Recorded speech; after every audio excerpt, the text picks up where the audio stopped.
Now, while some are shutting their doors are not exactly shutting it, but closing it a bit, others are opening their doors to say, hey, welcome, we will need you here. I'm talking about Canada and Germany. So Canada is reducing the number of temporary residents in their country, while Germany, on the other hand, is doing the opposite. They've enacted the second part of their skilled worker law, which introduces a fresh regulation that allows immigrants who want to study, those who are on student visa or who want to seek some form of apprenticeship, to work before study. So they've given a time frame where they can have 9 months of work prior to when they commence their study or even apprenticeship.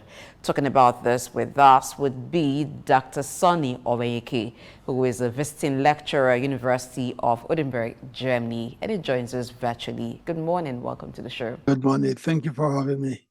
All right, so we see that the reverse of what is happening in Canada is what will happen in Germany. Why is Germany opening its doors, not just opening the doors, but allowing students 9 months of work prior to the commencement of study? Yeah, it is important to understand the background of it as a starting point, because it is very much hyped that Germany is opening its doors to foreigners who want to come here and study, to be able to work for a period of 9 months or thereabout before continuing their study or engaging in apprenticeship. The reality is that Germany is not welcoming to foreigners. They offer these opportunities. It is an opportunity to exploit African resources and other so-called underdeveloped countries of their resources and their human expertise. And that is why they invite this, they open this door for some to come over here and then to try to get some chances to study and do some apprenticeship. The other point to note about this is that there are very many others who are already in this country that Germany is not interested in accommodating. As we speak, thousands of people are being deported basically on a daily basis.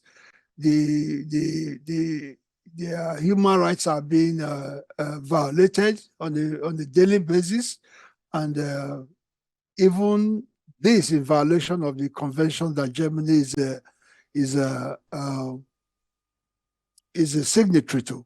So all this has to be taken into consideration as a first point, and then you understand that in the economic sector, Germany really needs people in the areas where they feel they are lacking enough capacity economically, and therefore they are trying to extract these possibilities from outside of the country. This is basically the argument or the tension that has been there between the economic leaders on the one hand and the politicians on the other hand. The politicians want migration, so to speak, to be extremely regulated.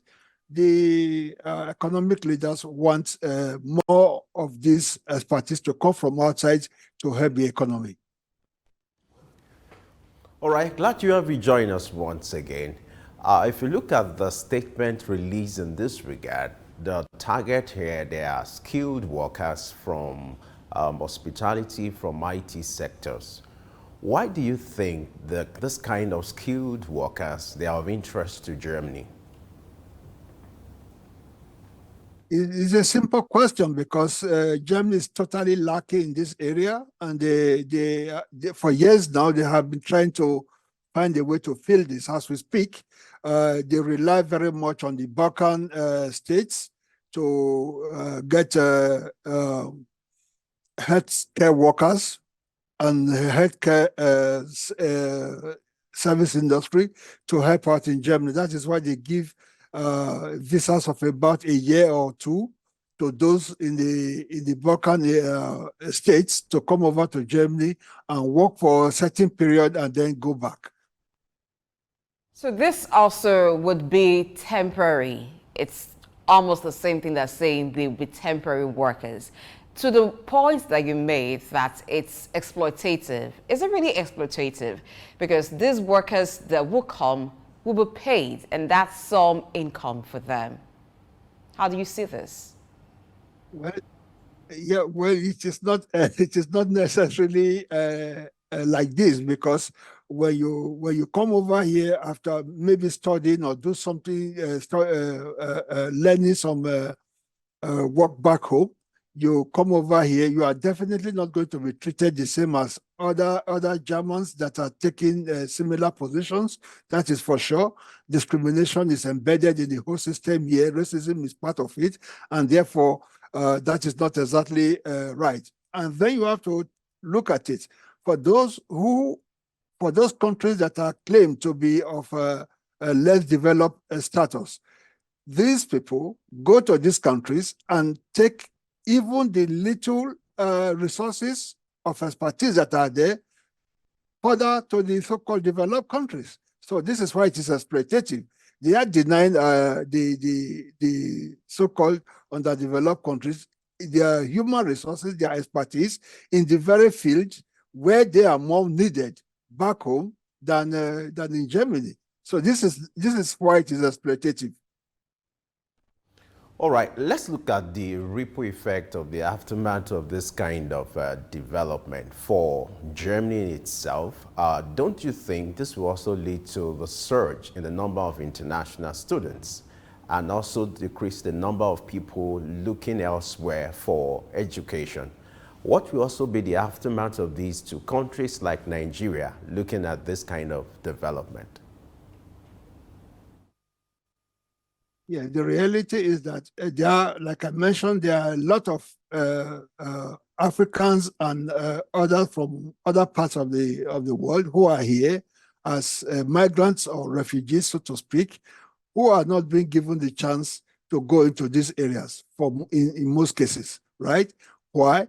Because Germany is bent on the harsh immigration policies that it has been pursuing now for the last 30 years, and they don't want to see foreigners here. Just as we speak, last month, right? Last month, Germany passed a law which further worsened the situation of refugees that have been deported in this country. I mean, you have enough people here in this country who are already here, who can be trained, who can go into these areas that they need a lot of people in, right? They don't want to do that. They want to exploit and take those from other countries who should be doing something better in the other in their countries of origin.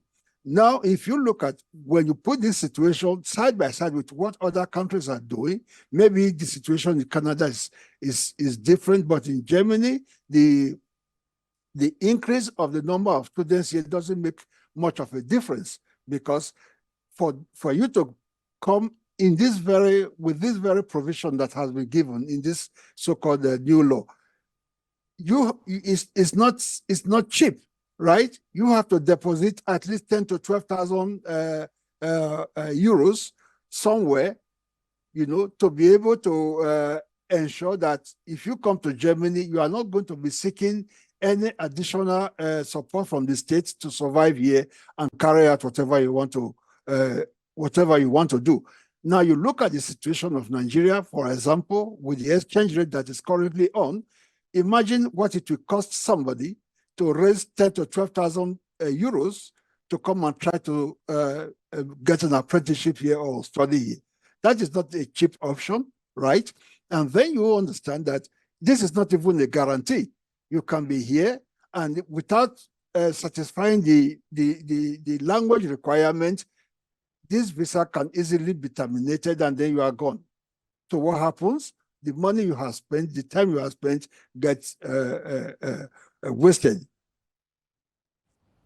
In spite of all that you've said now, many people still want to make that journey, go over to Germany, take this opportunity.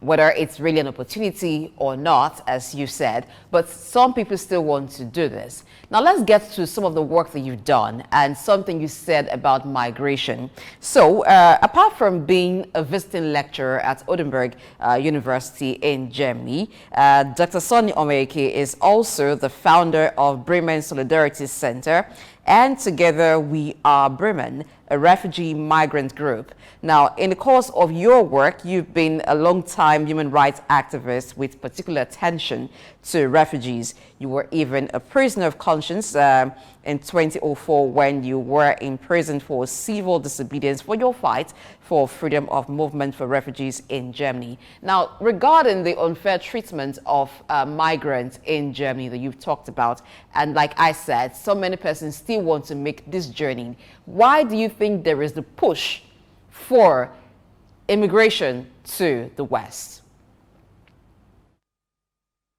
There are a couple of ways to look at this particular issue. Immigration per se is nothing new. This is as old as human age, so to speak.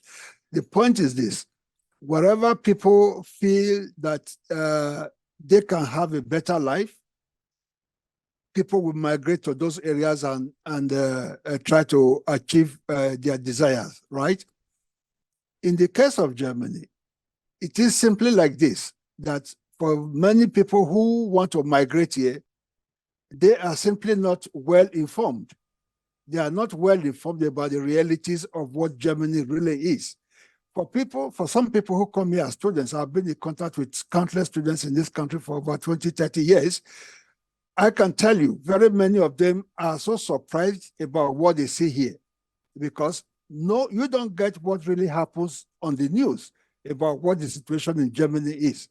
The level of racism, the level of discrimination, and all those things that you don't see on the news, right? You don't hear it, you don't get it. And therefore, people are very attracted to come over here. But when you are here, your status determines also how you are treated to some extent. If you come here as a refugee, somebody who fled from a war or some other reasons of flight and come over here, and they do not recognize it, you are automatically put in a very precarious situation, right? Maybe in Nigeria at the moment, you have a little room, 2 rooms apartment or thereabout, but at least you stay in your own room. But when you come here as a refugee, what happens is that you can be in a room with 4, 5, 6, 7, 8 people. That is the simple fact, right? And when you live in this kind of condition, in some cases you are restricted, you are not even allowed to work. You understand? And so you realize that people are simply not informed about the real situation that many others face here, and therefore they want to come. They want to come because they have seen people who come over here and be able to kind of make it, as we say in Nigeria. But it doesn't usually tell the whole story. The story that Germany doesn't want people to understand is the story of what is happening to refugees. Just 2 days ago, a refugee home was burnt. 4 people were killed in this refugee housing, right? You don't hear most of those news outside, right? You don't hear about the daily attacks and the extreme right-wing activism that is going on in this country every single day. But people always feel if you talk about Europe and the West in general, you have a good place, you have a good chance of making it, so to speak. This is why the attraction is there. It is, for me, important. I am not here to demonize Germany or whatever. I am simply stating the fact. It is important that whoever wants to come, I will also not discourage anybody from attempting to realize their desires by traveling to wherever they feel they can better achieve their aims. But you have to be well informed. You really don't have to fall for the hype and the incomplete stories that you hear about these countries.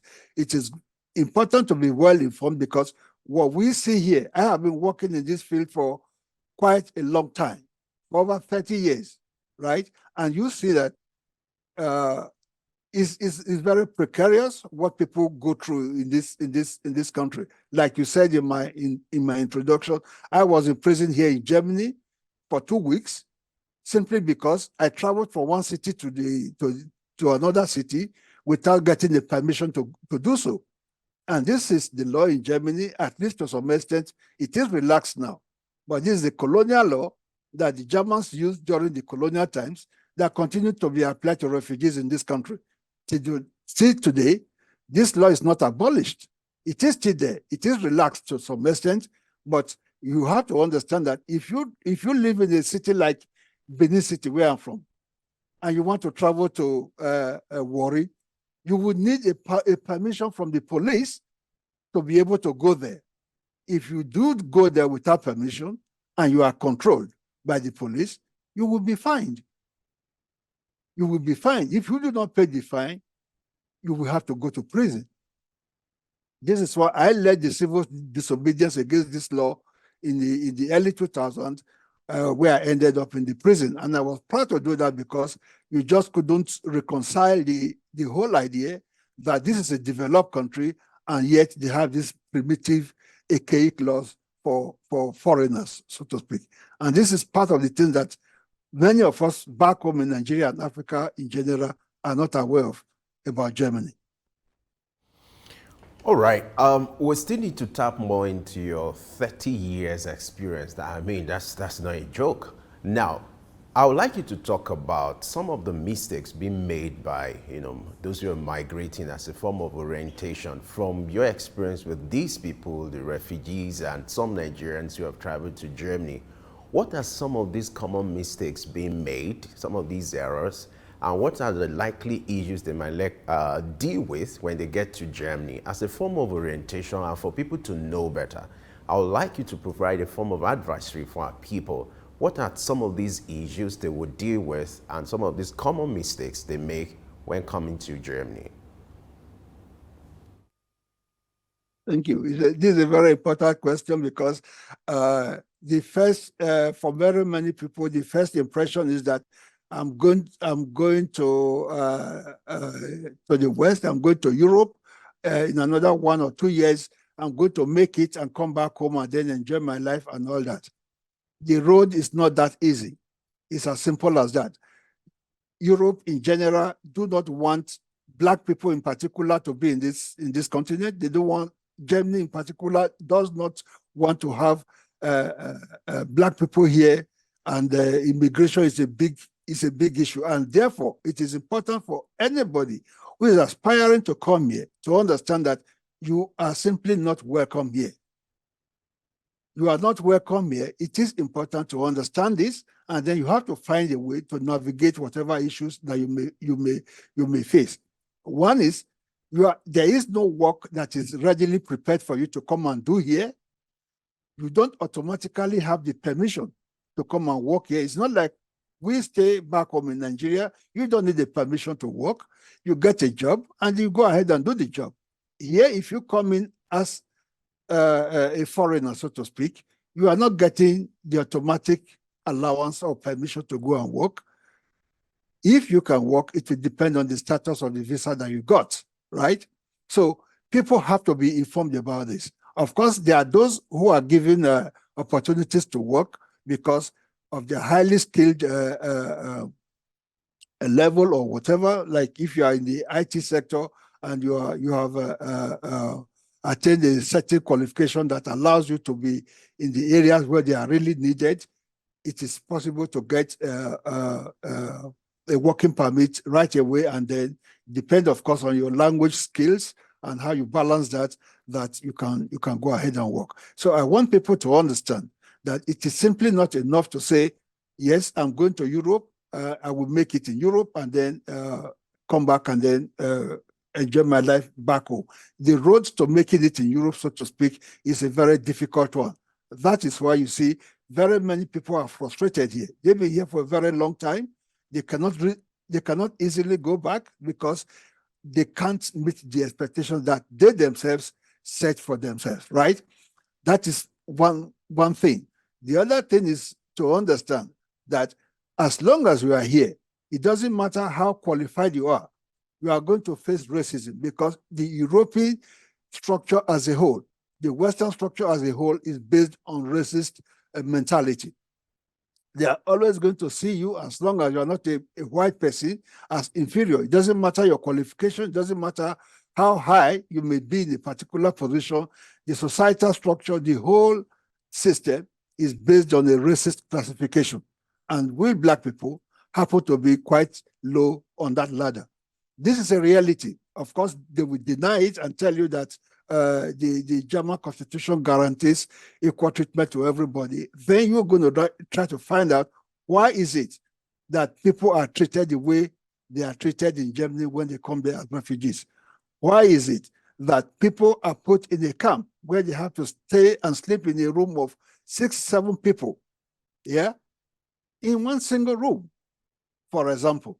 So all the people who come here have to bear in mind that this racism, this discrimination that is an everyday experience here, they are going to face it one way or the other. That there is no way to run away from it, so to speak. So what we do is try to empower people, try to encourage people to try to stand up and fight for their rights and be prepared for it, because one way or the other you will face it, whether you come as a student, as a worker, or whatever it is, you will face it. So our job is to ensure that people are empowered, they are not denigrated, they are prepared to face it wherever they may confront it. And believe me, they confront it everywhere. In the buses, in the trains, in the supermarket, in the schools, in the working places, in the offices, it is right in your face. So this is one of the things that I think people coming here should be prepared for. Now, for immigrants in those countries, how can they cope? You are an empowerment trainer. What sort of training should immigrants have to better cope in countries where there are high levels of racism? Thank you. There are a number of steps that one can take. It also depends on the particular circumstance of the individuals or groups involved, and how well they are informed about the situation that they face. Some people face racism without really realizing that it was just a racist attack that they just faced. Now, for very many of us who migrated to these countries, when you are in this situation where you are in the so-called underdeveloped countries, so to speak, you hear about human rights talk endlessly from these Western governments a lot, right? And that's because we are not well informed enough, that gives us a kind of fantasy that if you are in these countries, your rights will always be respected, not like under the military dictatorship in some other countries or something like that. But when you come here, you realize, oh, it is not exactly as I heard it before. It is not exactly as I thought it would be, right? So this realization that what they preach and what they practice are two different things, starts to set in at a certain point. And then you have to then navigate how you cope with this. For very many refugees who come here, or migrants who come here to work or whatever, they flee war, famine, and all other reasons of flight that led them to come to Germany. You come here, or you come to Europe in general, and then you realize that the fundamental structure of the Western countries is based on white supremacist ideology, right? This ideology that white people are superior to all other races, so to speak, and particularly blacks, there is nothing like equality with black people. And now you come to recognize that even when you are of equal competence, your human capacities and capabilities are equal or better than some others, but then because of the racist structure of this society, you are going to be denigrated at some point, you are going to be humiliated, you are going to be denied your right at certain point. And now here comes the problem. Even though the Western countries, a country like Germany, for example, has a constitution where it states in the very paragraph, it talks about the equality, the worth of a human being cannot be violated and all that. Even though there is this in the constitution, in practice, it is very different, right? Because of this difference, you find that there is a tension. There is a tension between this reality of what people live with racism and discrimination and the theoretical provisions in the constitution.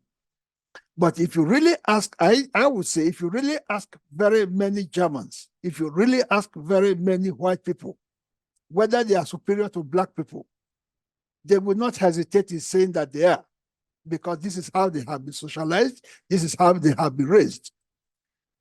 What that means to us as people of color, as black people, is to stand our ground, to state who we are. How do we state who we are? By not imitating white people. We stand on who we are. We stand our ground, where we come from, our cultures, our values, and stuff like that, not relegating ourselves to accepting this discrimination that flows from the racist structure that is the Western system. And so when you are in this situation, you have to put into place structures that are able to empower people to know who they are, to know what is their right, because even though there is a disparity between the practice and the theoretical provisions of the Constitution, this disparity, you can stretch it to say, the Constitution provides for this, this is my right, and I will stand and try to fight for it. You know, so awareness is part of it for a start, and then is the motivation. Because when you are here, you come in here, you see this whole structure, you see the whole system with the difficulties of the language and everything that very many people face, you feel overwhelmed. You feel you are powerless. You feel you can't do anything. You cannot fight against Germany and win. Our work is to empower people to ensure that they believe in themselves. You can fight and win. You are a human being. You may be down, but you are not out. This is the work we are doing here. And many in the authorities do not like us because we say it as we see it.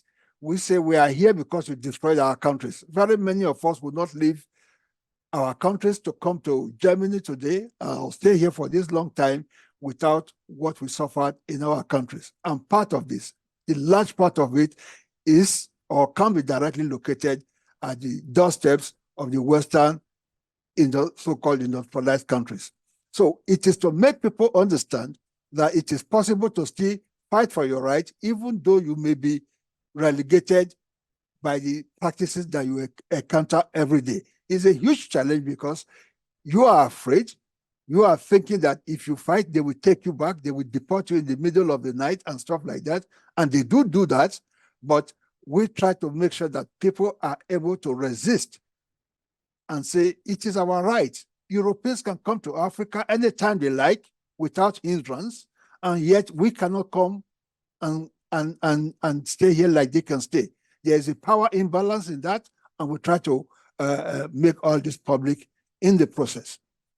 So the first thing is for us to break the fear among the refugees and migrants that you don't need to be afraid to fight for your rights. If that means fighting Germany, so be it. We will do it and we will stand with you. And that is the fight that we do. That is the empowerment that we do. And very many people, unfortunately, learns this lesson quite late. It becomes quite late when you are already being deported. You are not given any notice anymore if you are to be deported. These are new part of the new laws in Germany. They talk about this new workers law. They don't tell you about the other laws that makes human existence here for refugees and other people in hell. Germany can deport you without notifying you. They can come and knock on your door, 3 o'clock, 2 o'clock in the night, you and your children taken, and without any properties, you are dumped back in your country. Germany can violate your privacy. If they don't see a national passport with you, they can check your private emails. They can check your private chats on WhatsApp or whatever to see who you are and to be able to identify you and take you to wherever they believe you come from. And if you have been here for some time and you don't cooperate with them to send you back to wherever you may have come from, they can reduce the social benefit that you get, what you live on essentially. You know, normally it was up to 1.5 years that they can reduce it. Now they can reduce it for up to 3 years if they are not able to deport you. You see? And they can put you in deportation prison for up to 6 months. It used to be 3 months, which was already a hell of a time, but now they can put you in prison for up to 6 months trying to deport you. So you can see a lot of these things people are not aware of, but we have to do the work of educating the people, getting the people informed about this, and empowering them to be able to stand and still do what is needed to defend their right and their human dignity. All right, these narratives appear scary, but we appreciate the fact that you're saying the truth and you're paying the reality, and it's important this is put in the public space. But still on the issue of racism, I would like to know how strong is the human rights movement over there? What efforts are they being made to manage this trend? And I would like to know, how can an average Nigerian in Germany take advantage of the rule of law or the provision of the law? And how will the human rights movement be of help to an average Nigerian who is there? Or are they also limited by the issue of racism? Obviously, they are. They are limited by the issue of racism because, like I mentioned, the entire structure, the entire Western structure is based on racism. You cannot run away from it. That is why some people call it institutional racism.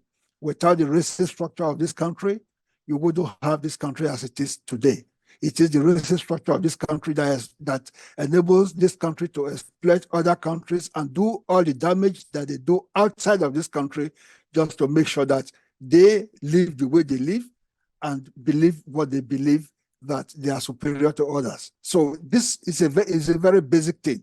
Nevertheless, there is a minimal structure there of resistance, which includes some activities of human rights activists that try to challenge this and try to change this, because on the whole, they don't want to publicly accept that their system is racist.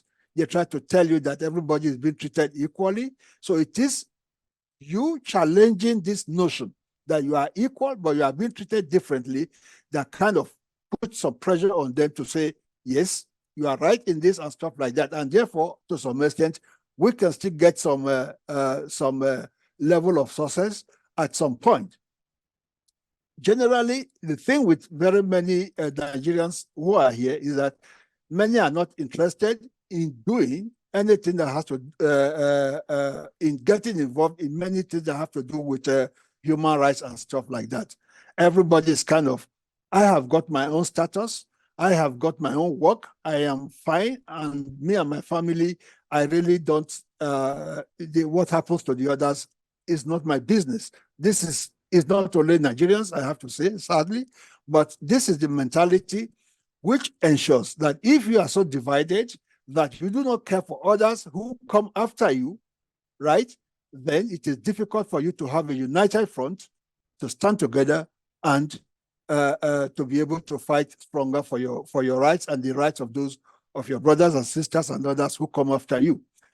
Now, the issue is, even if you have become settled, even if you have become well established here, you are still going to confront racism at some point.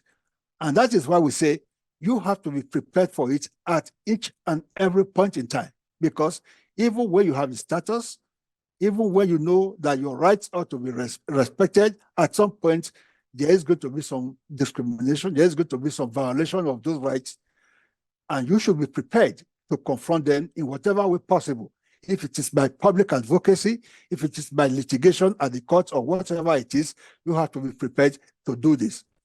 Unfortunately, many people don't take this route.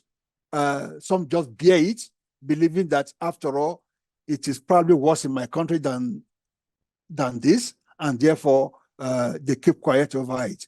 But for very many of us, keeping quiet is not an option, and that is why some of us pay the price for what we do to the extent that we do it. All right, I'm going to ask two questions in one. First of all, regarding the issue of human rights, there is the Nigerians in Diaspora Commission, NIDCOM. What is the role of NIDCOM in the fight for fair treatment of Nigerians who are residents, whether temporarily or permanently, in Germany? And then the new skilled worker law, doesn't it have some perks? For instance, it allows 9 months work period before study, and it also allows postgraduate stay for about 18 months. Do you consider this as perks? The fact is, like I mentioned, Nigerian organization here, you can say these are basically national organizations. They are more interested in, for very many of them who are engaged in all those things, they are more interested in getting contacts and connections to people in big or powerful positions in Nigeria to further their own political or economic gains. That is basically the thing. Right here in Germany, there is hardly any activity coming out of NIDO that affects Nigerians to say, yes, as Nigerians, this is what we fight for here in this country, and this is what we achieve as a result. I don't see it. I've been here for quite a long time. I personally have not been involved with NIDO, although I know what has been going on there for to some extent. So overall, I wouldn't regard this as a platform that is there to fight for Nigerians here. They may make one or two headlines from time to time, but this does not amount to confronting the difficulties that Nigerians face here. I really don't see much in that respect, at least as it relates to the kind of racism that Nigerians may face with the German society or the German system. In terms of the provisions for the new law, is not necessarily new, you know. It's just that they adjusted it to some extent, they relaxed it to some extent, that they now make it a little bit easier, so to speak, by saying normally there used to be an age limit of 25, and now it is up to 35 years. So if you haven't celebrated your 35 years, you can still apply.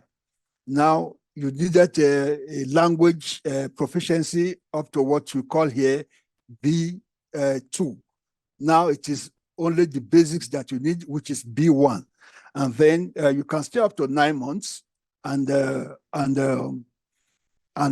seek the areas of interest where you want to do your apprenticeship or you want to study. But this is only if you are able to satisfy the language requirements. If you are not able to satisfy the language requirements, you can forget about it. Now, what does this mean? It means that when you are back home in Nigeria, for example, you have to go and pay quite a lot of money to study German already in Nigeria before thinking of coming here to do that, right? Maybe there are some people who can afford this, but I can imagine that this is quite a lot of money. If you are able to work, if you are able to complete your study then and you can stay sometime after that, it's no guarantee that you will be allowed to stay here at any time. This is usually what the case is in Germany, except of course, if you have managed to stay much longer, that you have a permanent residence that you can basically say you are secured here, or you take the German nationality. So in a way, you can say there are a few positive things about it, but overall, it boils down to the same point which I mentioned at the beginning, which is a matter of Germany is doing this not to help African countries or others. Germany is doing this for its own interest, exploiting other resources outside to improve its own economy. Well, thank you so much for sharing your thoughts. But you know, at the end of the day, for those who will take up this offer, it is a personal decision to them whether to see it as exploitative or opportunity for them to turn things around for their own lives. it may be greener pasture for them. But we thank you for painting the picture of what you've seen, what you've experienced in Germany. We do hope that sometime in the world, racism will not be a big issue as it still is globally. We'll see ourselves as one, not looking at the color of each person's skin. Thank you so much, Dr. Sonia Omwenyeke, who has been our guest, a visiting lecturer, University of Oldenburg, Germany, and also human rights activist and empowerment trainer in Germany. Thank you. Early exchange, shaping policy, advancing development.